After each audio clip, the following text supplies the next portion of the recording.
Friends, હમણાં એક વાત બહુ સાંભળવા મળે છે કે ધંધામાં પહેલા જેવી મજા નથી રહી, અથવા તો કોમ્પિટિશન બહુ થઈ ગઈ છે. પહેલા અમારા એરિયામાં 4 દુકાનો હતી અને હવે 40 દુકાનો થઈ ગઈ છે.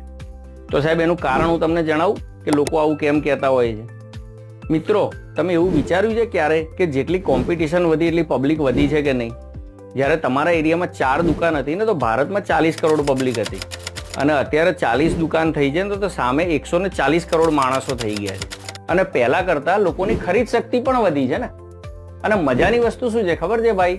કે તમારા પછી આવેલા કેટલા એવા લોકો હશે તમારા જ ધંધામાં કે જે તમારા કરતા પણ આગળ નીકળી ગયા હશે. તો એણે કંઈક તો એવું કર્યું ને કે જે તમે ચૂકી ગયા. કોમ્પિટિશન વધવી એ નોર્મલ છે, પણ કોમ્પિટિશનમાં ક્યાંક પાછળ રહી ગયા એ હકીકત છે. તેનું કારણ તમારે શોધવું રહ્યું. અચ્છા, જો કારણ મળી જાય અને એનું સોલ્યુશન ન મળતું હોય તો મને નીચે કોમેન્ટ કરીને જણાવજો, તો આપણે બંને ભેગા થઈને કારણ શોધીશું.